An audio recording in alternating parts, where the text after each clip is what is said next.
अथ नवमोऽध्यायः। मैत्रेय उवाच तवेवमुत्सन्नभया उरुक्रमे कृतावनामाः प्रययुस्त्रिविष्टपम् सहस्रशीर्षापि ततो गरुत्मता मधुर्वनम् भृत्य दिदृक्षया गतः स वैद्या योगविपाकतीव्रया हृत्पद्मकोशे स्फुरितम् प्रभम् तिरोहितम् सहसैवोपलक्ष्य बहिः स्थितम् तदवस्थम् ददर्श तद्दर्शनेनागतसाध्वसः क्षितौ अनन्दताङ्गम् विनमय्य दण्डवत् दृग्भ्याम् प्रपश्यन् प्रपिबन्निवार्भकः चुम्बन्निवास्येन भुजैरिवाश्लिषन् सतम् विवक्षन्तमतद्विदम् हरिः ज्ञात्वास्य सर्वस्य च हृद्यवस्थितः कृताञ्जलिम् ब्रह्ममयेन कम्बुना पस्पर्श बालम् कृपया कपोले स वै तदैव प्रतिपादिताम् गिरम् दैवीम् परिज्ञात परात्मनिर्णयः तम् भक्तिभावोऽभ्यगृणाद सत्वरम् परिश्रतोरुश्रवसम् ध्रुवक्षितिः। શ્રી મૈત્રેયજી કે શ્રી વિદુરજી, ભગવાને આ પ્રકારે આશ્વાસન આપ્યું ત્યારે દેવતાઓનો ભય જતો રહ્યો અને તેમને પ્રણામ કરીને સ્વર્ગલોકમાં ચાલ્યા ગયા. ત્યાર પછી વિરાટ સ્વરૂપ ભગવાન ગરુડ પર ચડીને પોતાના ભક્તને જોવાને માટે મધુવનમાં આવ્યા. એ સમયે ધ્રુવજી તીવ્ર યોગાભ્યાસથી એકાગ્ર થયેલી બુદ્ધિ દ્વારા ભગવાનના વીજળી સમાન દેદીપ્યમાન જે મૂર્તિનું પોતાના હૃદય કમળમાં ધ્યાન કરી રહ્યા હતા એ એકાએક વિલીન થઈ ગઈ. અંદર દર્શન કરતા તેની આંખો બંધ હતી. હૃદય કમળમાં ભગવાનના શ્રી અંગનું ધ્યાન કરી રહ્યા હતા. એકાએક અંદર ભગવાન દેખાતા બંધ થઈ ગયા. કારણ કે બહાર આવીને ઉભા હતા ને, અને બહાર આવીને ઉભા પેલા આંખો ખોલે તો જુએ ને, આંખો ખોલે શું કામ? કારણ કે અંદર દેખાય છે. એટલે અંદર દેખાતા બંધ થાય તો ગભરાઈને આંખો ખોલે તો બહાર ભગવાનના દર્શન થાય. એટલે અંદર ભગવાનના દર્શન થતા બંધ થઈ ગયા. આથી ગભરાઈને જેવા નેત્રો ખોલ્યા એમણે અને ભગવાનના એ જ સ્વરૂપને બહાર પોતાની સામે ઉભેલા જોયા. પ્રભુના દર્શન પ્રાપ્ત કરીને બાળક ધ્રુવને બહુ કુતૂહલ થયું. એ પ્રેમમાં અધીર થઈ ગયા અને એમણે પૃથ્વી પર દંડની સમાન સૂઈને ભગવાનને પ્રણામ કર્યા. શ્રી નારાયણ ભગવાન કી જય.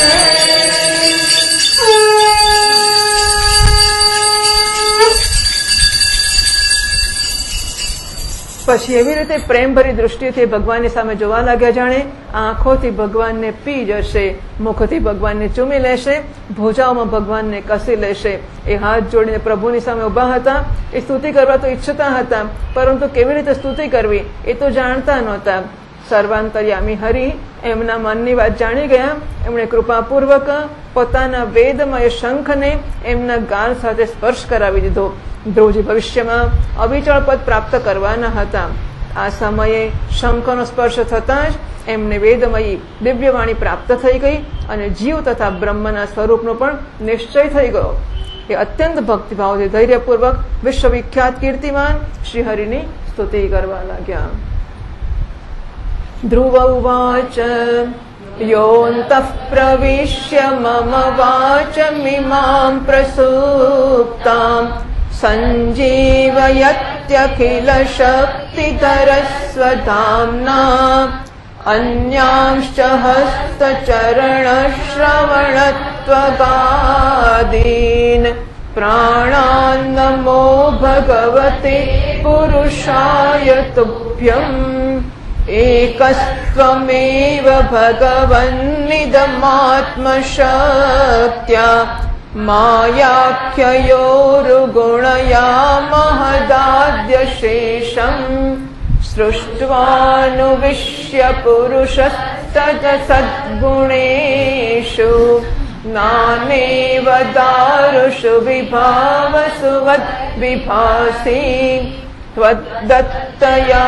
वयुनयेदमचष्टविश्वम् सुप्तप्रबुद्ध इव नाथ भवत्प्रपन्नः तस्यापवर्ग्य शरणम् तव पादमूलम् विस्मर्यते कृतविदा कथमार्तबन्धो नूनं विमुष्टमतयस्तव मायया ते ये त्वां भवाप्यय विमोक्षणमन्यहेतोः अर्चन्ति कल्पकतरुं गुणपोपभोग्यम्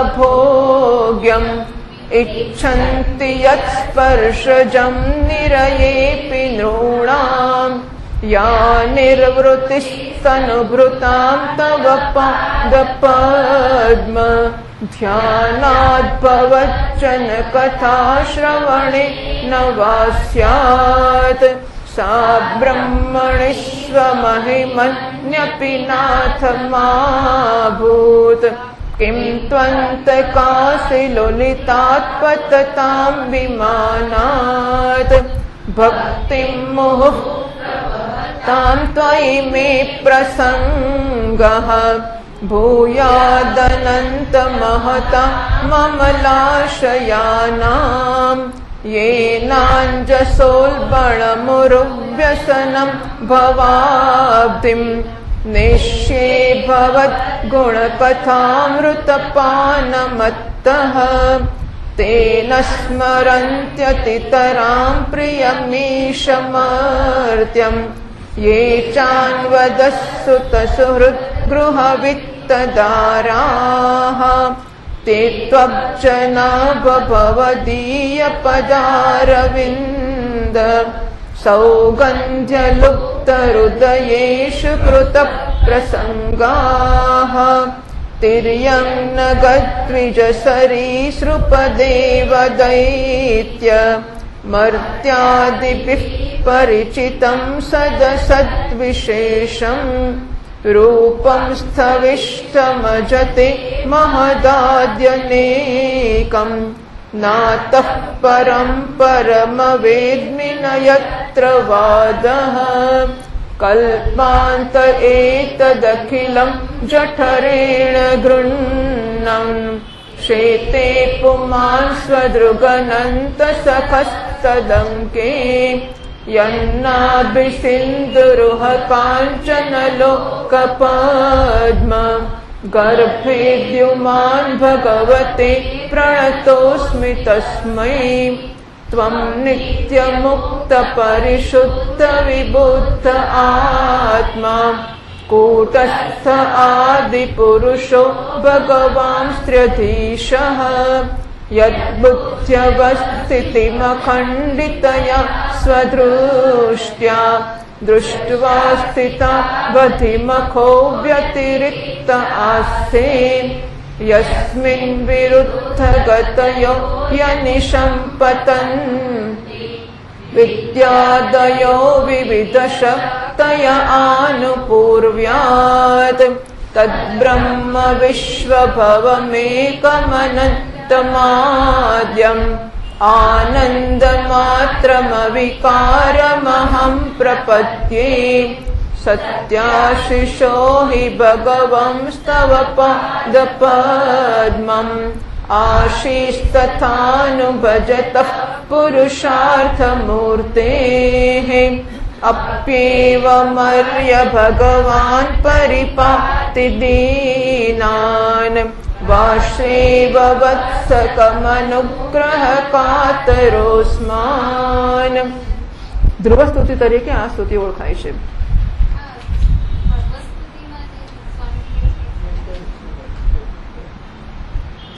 ધ્રુવજી કહે છે, પ્રભુ આપ સર્વશક્તિ સંપન્ન છો. આપ જ મારા અંતઃકરણમાં પ્રવેશ કરીને પોતાના તેજથી મારી આ સોતેલી વાણીને સજીવ કરો છો તથા હાથ, પગ, કાન અને ત્વચા વગેરે અન્ય ઇન્દ્રિયો અને પ્રાણોની પણ ચેતનતા આપો છો. હું આપ અંતર્યામી ભગવાનને પ્રણામ કરું છું. હે ભગવાન, આપ એક જ છો, પરંતુ પોતાની અનંત ગુણમયી માયા શક્તિથી આ મહદાદી સંપૂર્ણ પ્રપંચની રચના કરીને અંતર્યામી રૂપથી એમાં પ્રવેશ કરી જાઓ છો અને પછી એના ઇન્દ્રિયાદિ અસત ગુણોમાં એમના અધિષ્ઠાતૃ દેવતાઓના રૂપમાં સ્થિત થઈને અનેક રૂપ ભાસો છો.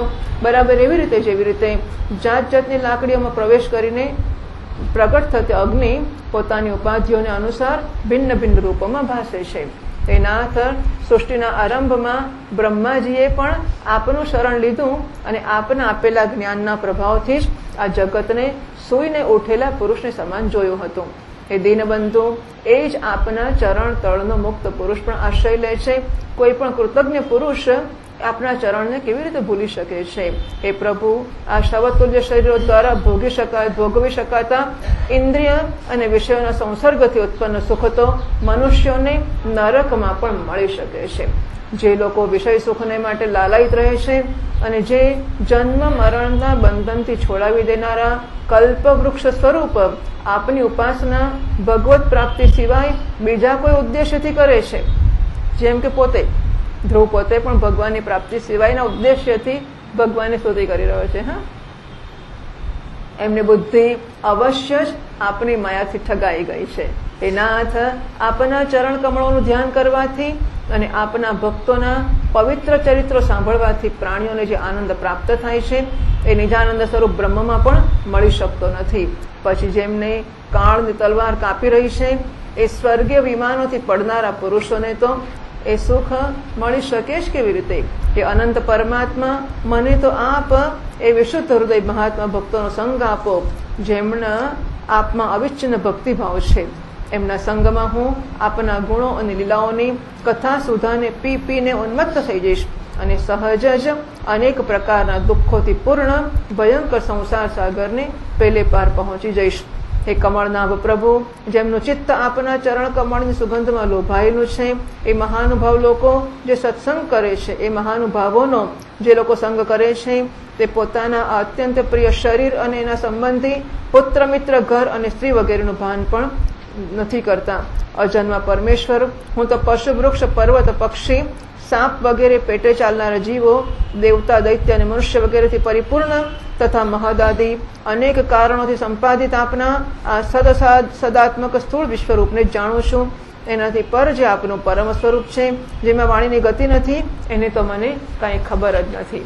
એ ભગવાન, કલ્પનો અંત થતા યોગ નિદ્રામાં સ્થિત જે પરમ પુરુષ આ સંપૂર્ણ વિશ્વને પોતાના ઉદરમાં લીન કરીને શેષજીની સાથે એમની ગોદમાં શયન કરે છે તથા જેમના નાભિ સમુદ્રથી પ્રકટ થઈને સર્વ લોકમય સુવર્ણવર્ણ કમળથી પરમ તેજોમય બ્રહ્માજી ઉત્પન્ન થયા, એ ભગવાન આપ જ છો. આપને હું પ્રણામ કરું છું. હે પ્રભુ, આપ પોતાની અખંડ ચિન્મય દૃષ્ટિથી બુદ્ધિની બધી અવસ્થાઓના સાક્ષી છો તથા નિત્ય મુક્ત શુદ્ધ સત્વમય સર્વજ્ઞ પરમાત્મા સ્વરૂપ નિર્વિકાર આદિ પુરુષ ષડૈશ્વર્ય સંપન્ન અને ત્રણેય ગુણોના અધીશ્વર છો. આપ જીવથી સર્વથા ભિન્ન છો તથા સંસારની સ્થિતિને માટે યજ્ઞ અધિષ્ઠાતા વિષ્ણુરૂપથી વિરાજમાન છો. આપથી જ વિદ્યા અવિદ્યા વગેરે વિરુદ્ધ ગતિઓવાળી અનેક શક્તિઓ ધારાવાહિક રૂપથી નિરંતર પ્રગટ થતી રહે છે. આપ જગતના કારણ અખંડ અનાદિ અનંત આનંદમય નિર્વિકાર બ્રહ્મ સ્વરૂપ છો. હું આપને શરણે છું. હે ભગવાન, આપ પરમાનંદ મૂર્તિ છો. જે લોકો આમ સમજીને નિષ્કામ ભાવથી આપનું નિરંતર ભજન કરે છે, એમને માટે રાજ્ય વગેરે ભોગોની અપેક્ષાએ આપના ચરણ કમળોની પ્રાપ્તિ જ ભજનનું સાચું ફળ છે. હે સ્વામી, જો કે વાત તો આવી જ છે, તો પણ ગાય જેવી રીતે પોતાના તરતના જન્મેલા વાછરડ અને દૂધ પાય છે અને વાઘ વગેરેથી બચાવે છે, એવી રીતે આપ પણ ભક્તો પર કૃપા કરવાને માટે નિરંતર વ્યાકુળ રહેવાને કારણે અમારા જેવા સકામ જીવોની કામના પણ પૂર્ણ કરો છો અને એમની સંસાર ભયથી રક્ષા કરો છો. કેવું હશે નહીં અર્થાર્થી ભક્ત? આટલી બધી વિદ્વત્તા, આટલું બધું ખબર છે કે ભગવાન શું છે, જીવન શું છે, બધું છે, પણ પેલું રાજ્ય રાજ્ય રાજ્ય બસ. મૈત્રેય ઉવાચ અથાભિષ્ટુત એવં વૈ સત્સંકલ્પેન ધીમતા ભૃત્યાનુરક્તો ભગવાન પ્રતિનંદેદમબ્રવીત. શ્રી ભગવાનુવાચ વેદાહં તે વ્યવસિतं હૃદિરાજન્ય બાલક તત્પ્રયચ્છામિ ભદ્રં તે દુરાપમપી સુવ્રત નાન્યૈરધિષ્ઠિतं ભદ્ર યદ્ભ્રાજિષ્ણુધ્રુવક્ષિતિ यत्र ग्रहर्क्षताराणां ज्योतिषां चक्रमाहितं मेढ्यां गोचक्रवस्थास्नु परस्तात् कल्पवान् धर्मोऽग्निः कश्यपः शुक्रो मुनयो येव नौकसः ચરંતિ દક્ષિણીકૃત્ય ભ્રમંતો યત્સતારકાઃ પ્રસ્થિતે તુ વનમ પિત્રા દત્ત્વા ગામ ધર્મ સંશ્રયઃ षट्त्रिंशद्वर्षसाहस्रं रक्षिताव्याहतेन्द्रियः त्वद्भ्रातर्युत्तमेनष्टे मृगयायां तु तन्मनाः अन्वेषन्ति वनं माता दावाग्निं सा प्रवेक्ष्यति इष्ट्वा मां यज्ञहृदयं यज्ञे पुष्कलदक्षिणैः भुक्त्वा चेहाशिषः सत्या अन्ते मां संस्मरिष्यसि ततो गन्तासि मत्स्थानं सर्वलोकनमस्कृतम् उपरिष्टादृशिभ्यस्त्वं यतो नावर्तते गतः। मैत्रेय उवाच इत्यर्चितः स भगवानतिदिश्यात्मनः पदम् बालस्य पश्यतो धाम स्वमगात् गरुडध्वजः सोऽपि सङ्कल्पजं विष्णोः पादसेवोपसादितम् प्राप्य सङ्कल्पनिर्माणं नातिप्रीतोऽभ्यगात् पुरम्। विदुर उवाच सुदुर्लभं यत्परमं पदं हरेः मायाविनस्तच्चरणार्चनार्जितम् प्राप्य सिद्धार्थमिवैकजन्मनाम् कथं समात्मानमनन्यतार्थवित्। मैत्रेय उवाच मातुः सपत्न्या वाग्बाणैर्हृदि विद्धस्तु तान् स्मरन् नैच्छन्मुक्तिमतेर्मुक्तिं तस्मात् तामुपैवान्। ओम श्री मैत्रेय जी કહે છે, વિદુરજી, જ્યારે શુભ સંકલ્પ વાળા મતિમાન ધ્રુવજી આ પ્રકારે સ્તુતિ કરી ત્યારે ભક્તવત્સલ ભગવાન એમની પ્રશંસા કરતા કહેવા લાગ્યા. શ્રી ભગવાન કહે છે, ઉત્તમ વ્રતનું પાલન કરનારા હે રાજકુમાર, હું તારા હૃદયના સંકલ્પને જાણું છું. જો કે એ પદ પ્રાપ્ત થવું બહુ કઠણ છે, તો પણ હું તને આપું છું, તારું કલ્યાણ થાઓ. હે ભદ્ર, જે તેજોમય અવિનાશી લોકને આજ સુધી કોઈએ પ્રાપ્ત નથી કર્યો, જેને ચારે તરફ ગ્રહ, નક્ષત્ર અને તારાગણ રૂપ જ્યોતિષ ચક્ર એ પ્રકારે ચક્કર કાપ્યા કરે છે, જે પ્રકારે મેઢી એટલે ઘાણી એ કાપેલા ધાન, ઘઉં વગેરે હોય એને કચડવા માટે બળદને બાંધીને જે થાંભલે બાંધીને ફેરવતા હોય છે, એનું નામ મેઢી એટલે કે ઘાણી છે. તો એની ચારે તરફ ઘાણીનો બળદ ફરતો રહે છે. અવાંતર કલ્પ પર્યંત રહેનારા અન્ય લોકોનો નાશ થઈ જતા પણ જે સ્થિર રહે છે, અને તારાગણ સહિત ધર્મ, અગ્નિ, કશ્યપ અને શુક્ર વગેરે નક્ષત્ર અને સપ્તર્ષિગણ જેની પ્રદક્ષિણા કર્યા કરે છે, એ ધ્રુવલોક હું તને આપું છું.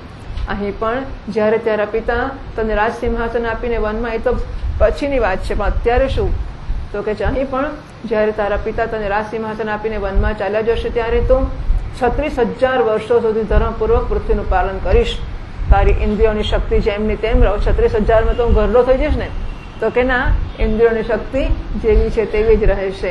આગળ જઈને કોઈ સમયે તારો ભાઈ ઉત્તમ શિકાર રમવા ગયો હશે, ત્યારે માર્યો જશે, ત્યારે એની માતા સુરુચિ પુત્ર પ્રેમમાં પાગલ થઈને એને વનમાં શોધતી દાવાનળમાં પ્રવેશ કરી જશે. યજ્ઞ મારી પ્રિય મૂર્તિ છે, તો અનેક મોટી મોટી દક્ષિણાઓ વાળા યજ્ઞો દ્વારા મારું યજન કરીશ, અને અહીં ઉત્તમ ઉત્તમ ભોગો ભોગવીને અંતમાં મારું જ સ્મરણ કરીશ. આથી તું અંતમાં સંપૂર્ણ લોકોના વંદનીય અને સપ્તર્ષિઓથી પણ ઉપર મારા નિજધામમાં જઈશ, જ્યાં પહોંચ્યા પછી ફરીથી સંસારમાં પાછા આવવાનું થતું નથી. શ્રી મૈત્રેયજી કહે છે, બાળક ધ્રુવથી આ પ્રકારે પૂજિત થઈને અને એને પોતાનું પદ પ્રદાન કરીને ભગવાન શ્રી ગરુડધ્વજ એના દેખતા દેખતા જ પોતાના લોકમાં ચાલ્યા ગયા. પ્રભુની ચરણ સેવાથી સંકલ્પિત વસ્તુ પ્રાપ્ત થઈ જવાને કારણે જો કે ધ્રુવજીનો સંકલ્પ તો નિવૃત્ત થઈ ગયો, પરંતુ એમનું ચિત્ત વિશેષ પ્રસન્ન થયું નહીં. પછી એ પોતાના નગરમાં પાછા ફર્યા. વિદુરજી પૂછે છે, બ્રહ્મન, માયાપતિ શ્રી હરિનો પરમ પદ તો અત્યંત દુર્લભ છે અને મળે છે પણ એમના ચરણ કમળોની ઉપાસનાથી જ.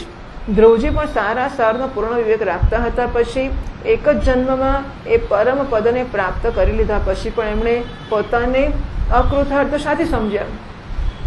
કેમ એમને સંતોષ અને આનંદ નહોતો અને મનમાં જરા જરા દુઃખ કેમ હતું?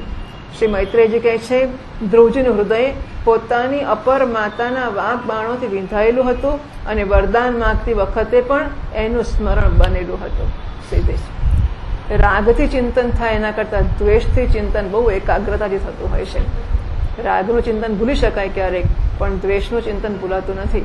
અને એટલા માટે સમાધિ કરીને ધ્યાન ને બધું કર્યું, તો પેલી માએ મને સંભળાવેલું એ છેલ્લે સુધી સતત ભગવાનના દર્શન થયા ને ત્યારે પેલું તો અંદર બાણ એવું વિંધાતું, એવું ભોંકાતું હતું ને, એને કારણે એમણે મુક્તિ પ્રદાન કરનાર શ્રીહરિ પાસેથી મુક્તિ ના માગી. હવે જયારે ભગવાનના દર્શનથી મનની એ મલિનતા દૂર થઈ, ત્યારે એમને ભાન થયું કે અરે રામ રામ, મેં શું કર્યું, ભગવાન જેવા ભગવાન. કારણ કે પેલું મનમાં ગોખેલો એક મોમેન્ટમ હોય, એનો એક વેગ હોય કે મળશે ને સંભળાવીશ. આવું મનમાં ગોખ્યું હોય, પછી સામે આવે ત્યારે એવું મનમાં હોય કે ના બોલીએ તો સારું, પણ છતાંય, અને પેલો હસ્તે મોઢે આવ્યો હોય સામો માણસ, આપણા મનમાં હોય કે આટલું સારું વર્તન કરે છે બધું, પણ પેલું જૂના અત્યંત અંદર જે વેગ છે એના મારે બોલી જવાય કે વર્તી જવાય કે મારી બેસાય કે જે ન કરવાનું કરી તો દેવાય જ. પછી એમ થાય કે અરે રામ રામા શું કરી નાખ્યું. ઘણા લોકો ખોટું કામ કરીને જાતે હાજર થઈ જાય છે કે મેં આવું કર્યું છે. તો એ બતાવે છે કે પછી ભાન પડે છે કે આ ખોટું થઈ ગયું, અને કરતા પહેલા પણ મનમાં હતું, પણ હું એવી એક કહેવત છે ગુજરાતીમાં, શબ્દો સારા નથી એટલે બોલાય એવી નથી, પણ પેલો પતિ પત્ની પર ગુસ્સે થાય એટલે શું કે હું મરીશ તો મરીશ, પણ તને તો વિધવા કરીશ જ, એ બીજો શબ્દ છે એની જગ્યાએ. પણ એટલે હું ભલે મરીશ પણ તને તો વૈધવ્યનું દુઃખ અપાવીશ જ. એટલે માણસ અક્કલ વગર આવું ગુસ્સો જયારે ચડે ને ત્યારે સામા માણસને નુકસાન કરવાને માટે પોતાનું ગમે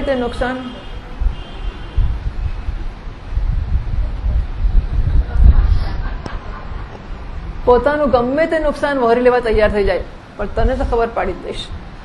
અને એવી રીતે આ ઉદ્વેગને કારણે અંદર જે પેલો ડંખ હતો ને, એટલા માટે બહુ જ ધ્યાન રાખવું કે કોઈના ડંખને સંઘરી રાખવો જ નહીં. કોઈના પણ ડંખને એ બને કે ડંખ આવી રીતે ધ્રુવની જેમ ભગવાનની ઉપાસનાનું કૃપા પ્રાપ્ત કરવાનું કારણ બની પણ જાય, પણ બન્યા પછી ભગવાન આવે ત્યારે પેલું નીકળવાનું તો આ જ ને. અને એટલા માટે બહુ જ ઘણી બધી વાર બિચારા ઘરડા લોકો પણ છોકરાઓને ઘણા કારણો થયા હોય તો એવું છે કે દ્વેષને કારણે છોકરાનું ચિંતન કરતા કરતા એને જ ઘેર પાછા આવવું પડશે. તો એના કરતા છોડો ને, શું કરવા એનું ચિંતન કરો, હવે જે છે ને જેવો છે જે હોય તે. પણ આ બધી વસ્તુઓથી છૂટી જ જવું જોઈએ, કોઈનું ચિંતન તો કરવું જ નહીં. તો પેલા મહાત્મ્યમાં જ કહી ગયા, અન્યસ્ય દોષ ગુણ ચિંતન માશુ ત્યક્વા, બીજાના દોષ અને ગુણ બંનેનું ચિંતન છોડી દેવું. દોષનું ચિંતન તો ના કરવું, ગુણનું ચિંતન ના કરવું, પરંતુ દોષનું તો નાશ કરવું. એ અંદર જે બાણની જેમ ભરાઈ ગયું છે ને, કેટલું બધું સારું. એટલે અત્યારે ઘણું અનંત વસ્તુ ના મળી હોય, પણ અમે લગ્ન કરીને ગયા ને સાસુ માથામાં નાખવાનું તેલ નહોતી આપતી. અત્યારે ડબ્બો ભરીને તેલ નાહવું હોય તો નાવા જેટલું તેલ હોય. પણ એ ડબ્બો જુએ ને એનો જીવ બળે કે અમને તેલ નહોતી આપતી, અમને તેલ નહોતી. આ બધી વસ્તુ, અને દરેકના જીવનમાં આવા કંઈક એક ડંખો હોય જ છે, અને ભરાઈ રહેલા પણ હોય જ છે. અને જરાક જ આમ થાય ને કે તરત લોહી નીકળે અંદરથી. હવે અત્યારના માણસે કશું નથી કર્યું, કંઈક કાં તો તેલ દુકાનવાળાએ કહ્યું કે ભાઈ આજે ખલાસ છે, કાલે લેવા આવજો, એટલું એને સીધા સાદા ભાવથી કહ્યું હોય, અને તરત તૂટી પડીએ એના પર. જયારે આવું ત્યારે તેલ, ભાઈ અત્યારે તેલ એવું બને, 2-4 વાર આપણે ગયા ને તેલ દુકાનમાં ના મળ્યું હોય, બને એવું, એ તો કુદરતી રીતે થયું હોય. પણ પેલો જૂનો જે ડંખ હોય ને કે આપણને ઘરમાં તેલ નહોતા આપતા, એ પછી જરા કોઈ કશું કરે તરત મોટો ઉકળી નીકળી પડે. અને એટલા માટે આ બધા ડંખોથી સાચવવાનું બહુ જ મહત્વનું હોય છે. કોઈના ડંખો ગોખવા જ નહીં, જેનું જે થવું હોય થાય, પણ આ બધી વસ્તુઓ યાદ રાખવા જેવી નથી હોતી. પેલા અત્યારનું સુખ ભોગવી નથી શકતા આપણે. ભગવાને અત્યારે ઘણું સુખ આપ્યું છે, એ ભોગવી શકતા નથી. ઘણા લોકો તો એટલે સુધી કે એને હું બરાબર પાઠ ભણાવીશ. મેં એવા લોકોએ જોયા છે કે પાઠ તે તો ભણતા ભણ્યા, પોતે જ ભણી જાય. હું કહું કે જુઓ તમે કહેતા હતા એને પાઠ ભણાવવાનું, તમારે પાઠ ભણવાનું થયો, હજુ તો છોડો ના, એને તો હજુ આ આપણા તમારા મારા જીવાની વાત કરું છું. પેલા બહુ બીજા લોકોની તો વાત કરી શકાતી નથી, આપણે આપણાને જ જાણીએ છીએ. અને આપણા લોકોમાં પણ આવા ડંખો રહી જતા હોય છે, ને જીવન આખા બધી સાધના તો ક્યાંની ક્યાં જતી રહેતી હોય છે. મહારાષ્ટ્ર દાખલા આપે કોઈક જગ્યાએ કંઈક મહાત્માને કંઈક ભેંસે શિંગડું માર્યું અને પછી ઓપરેશન કરાવવું પણ બધું થયું. ત્યારથી એમને જે ગુસ્સો ચડ્યો ભેંસ ઉપર, તો આખી જિંદગી ભેંસ પર ભાષણ આપીને એમણે જિંદગી પૂરી કરી કે ભેંસો કોઈએ રાખવી નહીં, ભેંસનું દૂધ પીવું નહીં, ભેંસ આ ના કરો પેલું ના કરો. બસ આખી જિંદગી ભેંસની પાછળ ગઈ. અને મહારાષ્ટ્ર કહે એટલે સાચું જ સમજવાનું. એટલે આવી બધી વસ્તુઓ થતી હોય છે ને એટલા માટે કોઈના ડંખો ને કોઈના ઝેરો ને કોઈના તેણે તે કર્યું, હવે એને તો કર્યું તે તો કરીને છૂટો થઈ ગયો. આખી જિંદગી આપણે તો ભરી રાખ્યું ને, તો આપણી આખી જિંદગી ઝેર થઈ જાય છે. આ બધી વસ્તુથી બચી જ જવું જોઈએ. પણ ભગવાનના દર્શનથી મનની મલિનતા દૂર થઈ ત્યારે ધ્યાનમાં આવ્યો કરે રામ રામ મેં શું કર્યું, ભગવાન જેવા ભગવાન આવ્યા અને પેલા ડંખને કારણે મેં ધ્રુવપદ જ માગ્યું, મોક્ષ ના માગ્યો.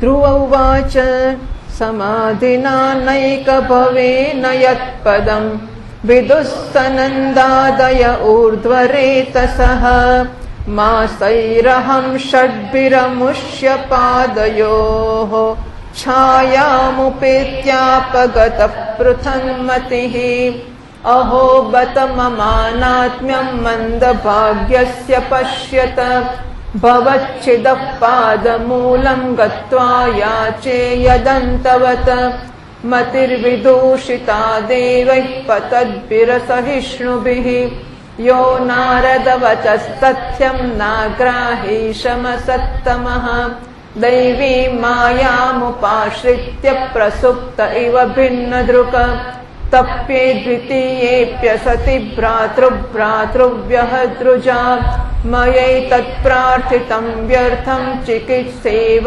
गतायुषि प्रसाद्य जगदात्मानं तपसा दुष्प्रसादनं भवच्छिदमयाचेऽहं भवं भाग्यविवर्जितः स्वाराज्यं यच्छतो मौढ्यान् मानो मे भिक्षितो बत ईश्वराक्षेण पुण्येन फलीकारानिवादनः. ओम.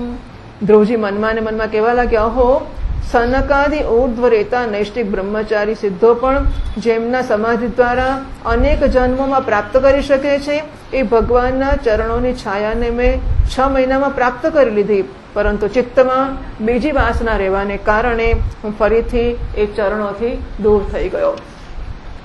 અહો હું મંદ ભાગ્યની મૂર્ખતા તો જુઓ, મેં સંસાર પાશને કાપનારા પ્રભુના ચરણ કમળોમાં પહોંચીને પણ એમની પાસેથી નાશવાન વસ્તુની જ યાચના કરી. દેવતાઓના સ્વર્ગ ભોગની પછી ફરી નીચે પાછું પડવું પડે છે. આથી તે મારી ભગવત પ્રાપ્તિ રૂપ ઉચ્ચ સ્થિતિને સહન ન કરી શક્યા. આથી એમણે જ મારી બુદ્ધિને નષ્ટ કરી નાખી. એથી તો મને દુષ્ટને નારદજીની યથાર્થ વાતનો પણ સ્વીકાર ન થયો. જો કે સંસારમાં આત્મા સિવાય બીજું કશું છે જ નહીં, છતાં પણ સૂતેલો મનુષ્ય જેમ સ્વપ્નમાં પોતાની જ કલ્પના કરેલા વ્યાગ વગેરેથી ડરે છે, એ પ્રકારે મેં પણ ભગવાનની માયાથી મોહિત થઈને ભાઈને જ શત્રુ માની લીધો અને વ્યર્થ દ્વેષરૂપ હાર્દિક રોગથી બળવા લાગ્યો. એટલે કહે છે કે નારદજીએ પહેલા કહ્યું તે મારે માનવું જોઈતું હતું કે આ મોટી શી વસ્તુ છે કે આપણને માન ને અપમાન ને આવડી શી વસ્તુ, સુખ દુઃખની ચિંતા ના કરવી જોઈએ. અરે રે, હું ના માની શક્યો. જેમને પ્રસન્ન કરવાનું અત્યંત કઠણ છે એ વિશ્વાત્મા શ્રીહરિને તપશ્ચર્યા દ્વારા પ્રસન્ન કરીને મેં જે કંઈ માગ્યું છે એ તો બધું વ્યર્થ છે. બરાબર એવી રીતે જેવી રીતે જેનું આયુષ્ય જો પૂરું થઈ ગયું છે એવા માણસ માટે ચિકિત્સા વ્યર્થ છે. અરે રે, હું અત્યંત ભાગ્યહીન છું. સંસાર બંધનનો નાશ કરનારા પ્રભુ પાસે મેં સંસાર જ માગ્યો. હું અત્યંત પુણ્યહીન છું. જે પ્રકારે કોઈ કંગાળ કોઈ ચક્રવર્તી સમ્રાટને પ્રસન્ન કરીને એમની પાસેથી ડાંગરની કણકી માગે તુષ સહિત, એટલે પેલા છાણા હોય ડાંગરના છાણાની અંદર ચોખા, એટલે ડાંગર એટલે છાણા વાળું, દેટ ઇઝ રાઈસ એટલે હસ્ક પેડી. તો છાણા વાળી ડાંગર એની કણકી, એટલે કણકી છાણા વાળી એમ, એટલે કણકી પણ છાણા વગરની હોય તો ઉપયોગ કરી શકાય. આ તો છાણા વાળી કણકી રાજા જયારે પ્રસન્ન થયો અને કે માગ માગે તે આપું, તો રાજકન્યા માગે તો આપવી પડે ને રાજપાટ માગે તોય આપવું પડે. ત્યારે માગ્યું શું એણે, મને ડાંગરના છાણા વાળી કણકી આપો. આ પ્રકારે મેં પણ આત્માનંદ પ્રદાન કરનાર શ્રીહરિ પાસેથી મૂર્ખતા વશાત વ્યર્થનું અભિમાન વધારનારા ઉચ્ચ પદ વગેરે જ માંગ્યા છે. એટલે આપણે મનમાં હંમેશા તૈયાર રહેવું કે ભગવાન આવે આપણને પાસે અને કે માગે તે આપું, તો શું માગીએ? નહીં, જો તૈયાર નહીં હોય તો ગૂંચવાઈ જઈશું. પછી એ વખત જે મોઢામાંથી નીકળી જશે દીકરો દીકરી પત્ની, કારણ કે કંઈક તો આમ એકદમ જીભના ટેરવે અને મનની અણી પર હશે જ કે આ દીકરો ક્યારનો ભણી રહ્યો છે પણ નોકરી નથી મળતી, પેલો મોટો થયો પણ લગ્ન નથી થતું, પેલાનું આ થયું લગ્ન થયું પણ દીકરો નથી થતો, વગેરે વગેરે. એટલે કંઈક ને કંઈક આમ એકદમ આપણા હૃદયની અગ્રભાગમાં હશે જ. અને જો નક્કી નહીં હોય કે ભગવાન પ્રસન્ન થઈને માગવાનું કે તો શું માગવું, તો પેલું જે અંદર હશે ને આવી જશે. અને એટલા માટે રોજ જે આપણે પ્રેક્ટિસ કરીએ તો કેવું કે જો ભગવાન આજે મારી જોડે પ્રસન્ન થાય ને તો શું માગું, હું ભગવાન મને મોક્ષ જા. પછી કાલે સવાર ઉઠીને પાછું યાદ કરી લેવાનું કે ભગવાન પ્રસન્ન થઈને કે શું માગવું છે, માગે તે આપું, તો શું માગવાનું.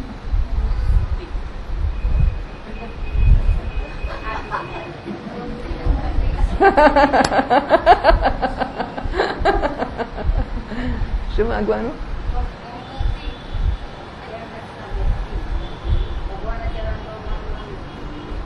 કે આમ ઓબ્જેક્ટિવ એક જ શબ્દમાં જવાબ આપો એવું કહેતો, બીજું જોઈએ જ ના કશું, ઊંઘતા કે જાગતા, સવારે કે સાંજે કે કોઈ સંજોગોમાં કશું બીજું વિચારવું જ નહીં. 24 કલાક ગોખવું કે ભગવાન જો આપણી એક જ વાત નક્કી કરી છે, મોક્ષ જ જોઈએ અને મોક્ષ જ જોઈએ અને મોક્ષ જ જોઈએ.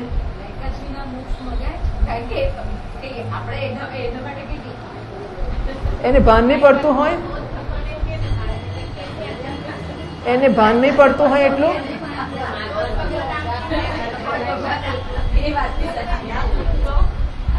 એક નાનો છોકરો હતો ને, એક નાનો બાળક એને પેલું લેટર બોક્સમાં કાગળ નાખવાનો હતો.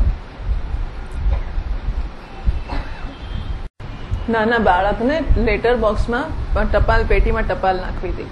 એ પેટી ઊંચી હતી એટલે એ કૂદકા માર્યા કરે, પણ એને એમ કે આમ કૂદીને નાખી દઉં પણ પહોંચાય જ નહીં. તો રાજા ત્યાં રથમાં પસાર થતો હતો. એને જોયું કે આ બાળક બિચારો મહેનત કરે છે, એને કાગળ નાખવો છે, એનાથી નખાતું નથી. તો રાજાએ ખાસ પોતાના માણસને મોકલ્યો અને કીધું કે આ બહારનો કાગળ છે ને એ તું નાખી આપ જઈને. એટલે લાયકાત હોવી ના હોવી આપણી ચિંતાનો વિષય છે જ નહીં. કે નારાયણને ભાન નહીં પડે. હું કહું મને ભૂખ લાગી, તમારે ખાવું છે, મારે તો લાડુ ખાવો છે એવું કહું, પછી લાડુ ક્યાંથી એટલે તારે લાયકાત તે મારે જોવા શું જરૂર, લાડુ ક્યાંથી આવશે તો એને નહીં ભાન પડે કે ક્યાંથી લાવવાનો, એ વળી શું. તો એના સિવાય મોક્ષ માગવાની જીવ ઉપડે જ નહીં. ગમે તો કેવી રીતે માગું, એટલે ના મગાય, પણ ના મગાય. એટલે માણસમાં એ જે હિંમત આવવી જોઈએ ને એ બધું એની લાયકાત ઉપર જ થતું હશે. કારણ કે કહીએ કે માગતો કે ના ના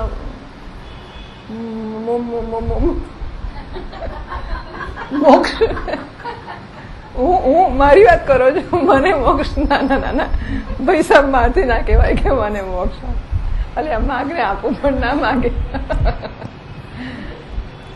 લાયકાત આ બધી વસ્તુઓ કરી લેતી હશે, બાકી શું કામ ચિંતા કરવી જોઈએ. યોગક્ષમનું વહન કરવાનું વચન આપે છે ને, તો લાયકાત નહીં હોય તો આપશે પહેલા, પછી એટલે જે મળે છે એ સમજવાનું કે પેલો માગેલો ને મોક્ષ આપણે, પછી અત્યારે પગ ભાંગી ગયો, હા એ તો મોક્ષને લાયકાત મેળવવા માટે પગ ભાંગ્યો. પછી જયારે જો મોક્ષ જ માંગ્યો હોય તો આપણને ખાતરી જ હોય કે હવે જે થાય છે મોક્ષને લાયકાત ભેગી કરવા માટે થાય છે. મોબાઈલ ખોવાઈ ગયો, ભગવાન આખો દડો કકડાટમાં 24 કલાક આમ ભજન કરતા મોબાઈલ મોબાઈલ મોબાઈલ, ચારું છૂટે જ નહીં. પેલું છોકરું છૂટે પણ મોબાઈલ ના છૂટે. તો ભગવાન કે લે એની શાંતિ કરી નાખીએ. એટલે ચિંતા માટે આ શું 24 કલાક એટલું ટેન્શન માણસો મોબાઈલ.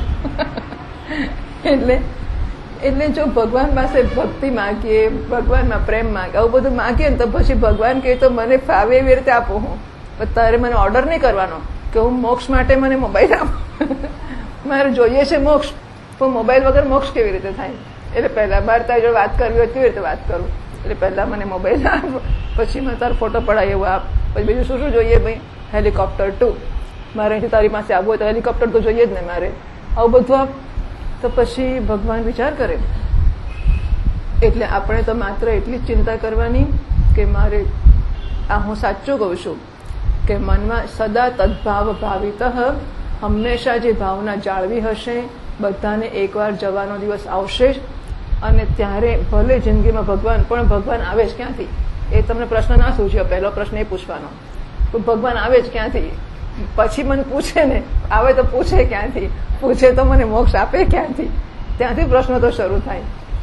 પણ મરવાનું આવશે જ, અને એ દાડે તો ભગવાન પૂછશે જ કે કઈ ગતિ જોઈએ છે. અને આપણને યાદ હશે તો તરત બોલે મોક્ષ, બીજું કશું જોઈએ જ ના આપણે. મેં તો સદા પણ એને માટે સદા તદભાવ ભાવિત આખી જિંદગી ભાવના રાખી હશે, એ જ આવીને ઉભી રહેશે. બાકી આખી જિંદગી મોબાઈલ છોકરાને છોકરીને બહુને દીકરો યાદ કર્યો હશે તો એમ માનો છો કે ત્યારે નારાયણ આવશે, અજામિલ આવશે, અજુગાર છે. પણ બધા બહુ કથાઓ સુંદર વસ્તુઓ કહી જાય છે કે શું માગવું. તો ધ્રુવજી કહે છે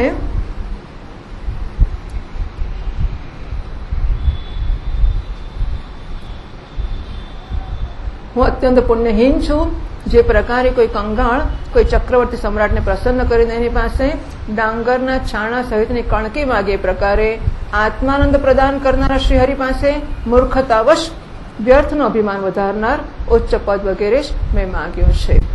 મૈત્રેય ઉવાચ ન વૈ મુકુંદસ્ય પદારવિંદયોઃ રજો દુષસ્તાત ભવાદૃશા જનાઃ વાંછન્તિ તદ્દાસ્ય મૃતીર્થમાત્મનઃ યદૃચ્છયા લબ્ધમનઃ સમૃદ્ધયઃ આકર્ણ્યાત્મજમાયાન્તં સંપરેત્ય યથાગતં રાજા ન શ્રદ્ધતે ભદ્રમભદ્રસ્ય કુતો મમ શ્રદ્ધાય વાક્યં દેવર્ષેર્હર્ષવેગેન ધર્ષિતઃ વાર્તા હર્તુરતિ પ્રીતો હારં પ્રાદાન મહાધનમ સદશ્વં રથમારુહ્ય કાર્તસ્વર પરિષ્કૃતમ બ્રાહ્મણૈઃ કુલવૃત્તૈશ્ચ પર્યસ્તો માત્યબંધુભિઃ શંખદુંદુભિનાદેન બ્રહ્મઘોષેણ વેણુભિઃ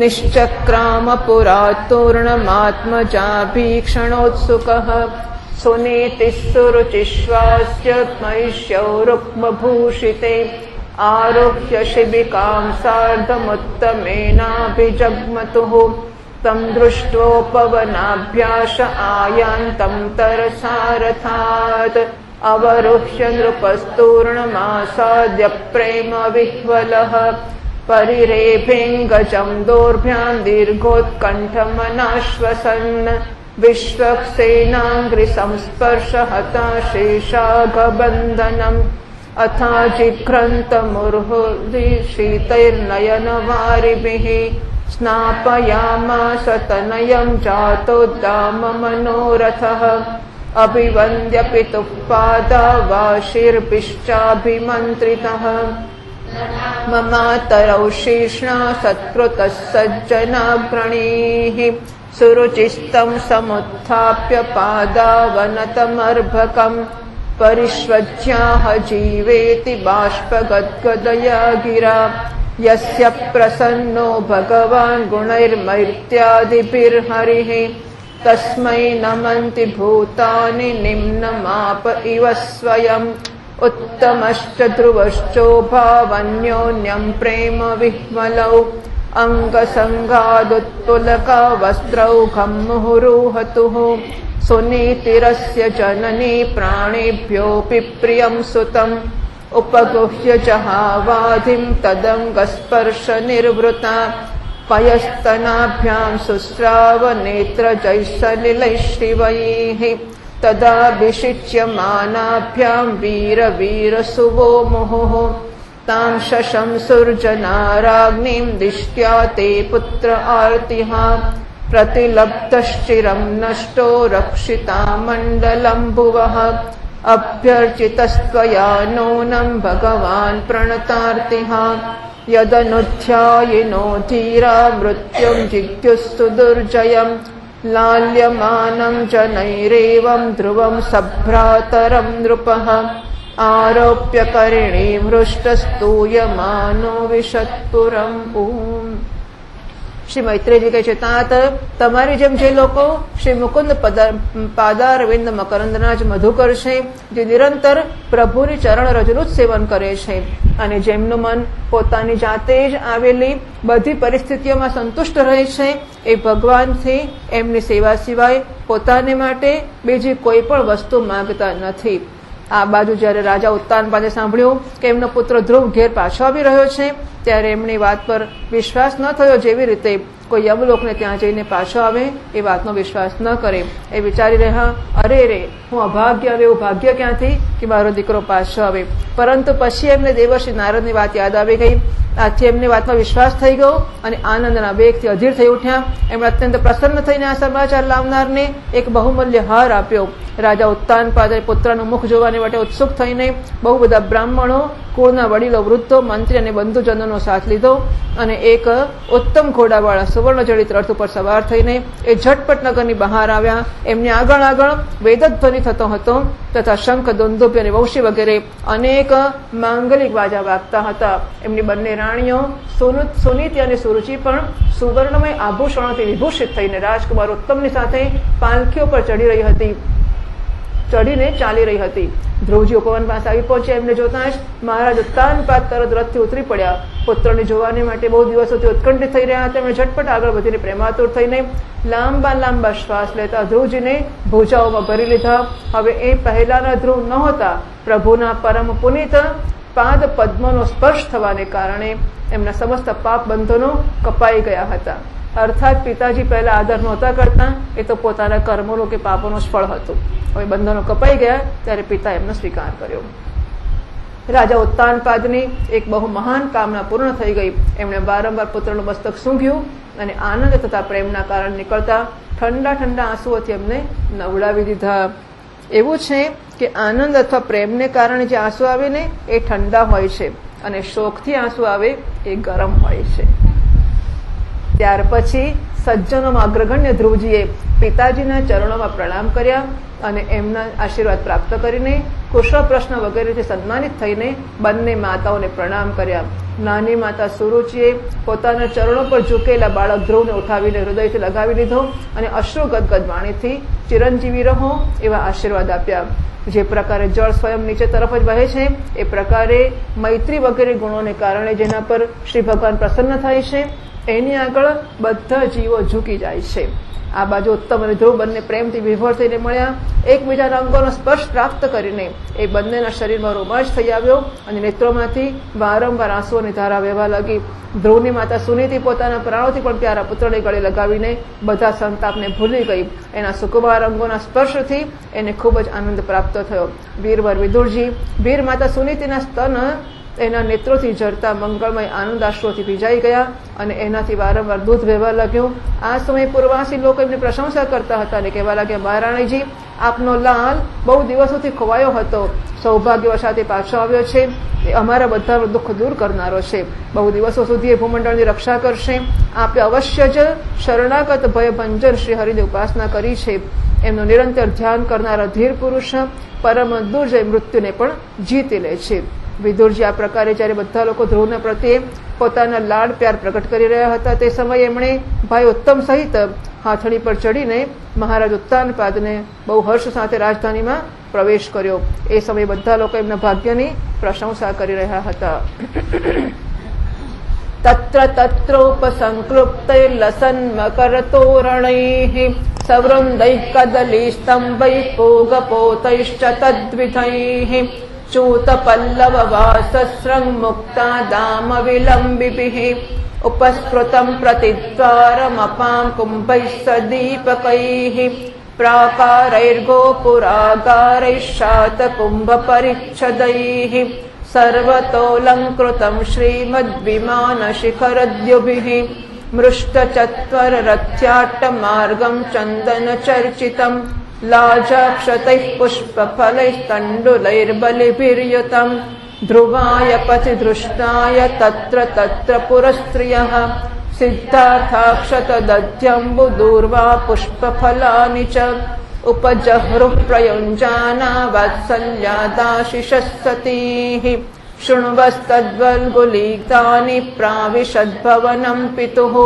महामणिव्रातमये सतस्मिन् भवनोत्तमे लालितो नितरां पित्राण्यवसद्दिवि देववत् पयः फेरनिभाशय्या दान्ता रुक्मपरिच्छदाः आसनानि महार्हाणि यत्र रौक्मा उपस्कराः यत्र स्फटिककुड्डेषु महामारकतेषु च मणिप्रदीपा आभान्ति ललनारत्नसंयुताः उद्यानानि च रम्याणि विचित्रैरमरद्रुमैः कूजद्विहङ्गमिथुनैर्गायन्मत्तमधुव्रतैः वाप्यो वैदूर्यसोपानाः पद्मोत्पलकुमुद्वतीः हंसकारण्डवकुलैर्जुष्टाश्चक्राह्वसारसैः उत्तानपादो राजर्षिः प्रभावं तनयस्य तं श्रुत्वा दृष्टाद्भुततमं प्रपेदे विस्मयं परं वीक्ष्योढवयसं तं च प्रकृतीनां च सम्मतम् अनुरक्तप्रजं राजा ध्रुवं चक्रे भुवः पतिम् आत्मानं च प्रवयसामाकलय्य विशाम्पतिः वनं विरक्तः प्रातिष्ठद्विमृशन्नात्मनो गतिम्। નગરમાં જ્યાં ત્યાં મગરના આકારના સુંદર દરવાજા બનાવેલા હતા તથા ફળ ફૂલોના ગુચ્છાઓ સહિત કેળાના થાંભલા અને સોપારીઓના છોડ સજાવવામાં આવેલા હતા. બારણે દીપકના સહિત જળના કળશ રાખ્યા હતા જે આંબાના પાંદડા, વસ્ત્રો અને પુષ્પમાળાઓની તથા મોતીઓની શહેરોથી સુસજ્જિત હતા. જે અનેક પરકોટ એટલે કિલ્લાઓ, ફાટકો અને મહેલોથી નગરી સુશોભિત થઈ હતી. એ સર્વને સુવર્ણની સામગ્રીઓથી સજાવવામાં આવ્યા હતા તથા એના કાંગરા વિમાનોના શિખરોની જેમ ચમકતા હતા. નગરના ચોક, ગલીઓ, અટારીઓ, સડકોને ઝાડી વાળીને એના ઉપર ચંદન છાંટવામાં આવ્યું હતું અને જ્યાં ત્યાં ડાંગર, ચોખા, પુષ્પ, ફળજાઓ અને અન્ય માંગલિક ઉપહાર સામગ્રીઓ સજાવી હતી. ધ્રુવ જે રાજમાર્ગથી જઈ રહ્યા હતા એ સમયે જ્યાં ત્યાં નગરશીરો જે સૌંદર્ય એમને જોવાને માટે એકત્ર થઈ રહી હતી. એમણે વાત્સલ્ય ભાવથી અનેક શુભાશીર્વાદ આપતા એમના પર સફેદ સરસવ, અક્ષત, દહીં, જળ, દુર્વા, પુષ્પ અને ફળોની વર્ષા કરી. આ પ્રકારે એમનું મનોહર ગીત સાંભળતા ધ્રુવજીએ પોતાના પિતાના મહેલમાં પ્રવેશ કર્યો. એ શ્રેષ્ઠ ભવન મહામૂલ્ય મણિયોની શહેરોથી સુસજ્જિત હતું. એમાં એમના પિતાજીએ લાડ પ્યારના સુખ ભોગવતા એ આનંદપૂર્વક રહેવા લાગ્યા જેવી રીતે સ્વર્ગમાં દેવતા લોકો રહે છે. ત્યાં દૂધના ફેણ સમાન સફેદ અને કોમળ શૈયાઓ, હાથીદાંતના પલંગો, સોનેરી નકશીકામ વાળા પડદા, બહુમૂલ્ય આસન અને બહુ બધા સોનાના સામાન હતા. એની સ્ફટિક અને મહામરકતમણી પન્નાની દિવાલોમાં રત્નોની બનેલી શ્રી મૂર્તિઓ રાખેલા મણિમય દીપક ઝગમગતા હતા. એ મહેલની ચારે તરફ અનેક જાતિના દિવ્ય વૃક્ષોથી સુશોભિત ઉદ્યાનો હતા જેમાં નર માદા પક્ષીઓનો કલરવ અને મતવાલા ભમરાઓનો ગુંજારો થયા કરતો હતો.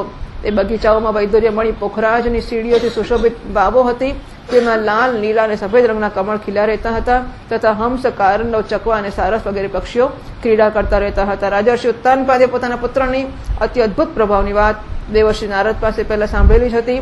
હવે એને પ્રત્યક્ષ એવી જ જોઈને એમને બહુ આશ્ચર્ય થયો. પછી એ જોઈને હવે ધ્રુવ તરુણ અવસ્થાને પ્રાપ્ત થઈ ગયા છે. અમાત્ય વર્ગ એમને આદરની દૃષ્ટિએ જુએ છે તથા પ્રજાનો પણ એમના પ્રત્યે અનુરાગ છે. ત્યારે એમને નિખિલ ભૂમંડળના રાજ્ય પર અભિષિક્ત કરી દીધા અને પોતે વૃદ્ધાવસ્થા વિશે જાણીને આત્મ સ્વરૂપનું ચિંતન કરતા સંસારથી વિરક્ત થઈને વનમાં ચાલ્યા ગયા. એટલે શ્રીમદ ભાગવતે મહાપુરાણે પારમહંસ્યામ સંહિતાયામ ચતુર્થ સ્કંધે ધ્રુવરાજ્યાભિષેક વર્ણનમ નામ નવમોऽધ્યાયઃ. શ્રી કૃષ્ણાર્પણમસ્તુ.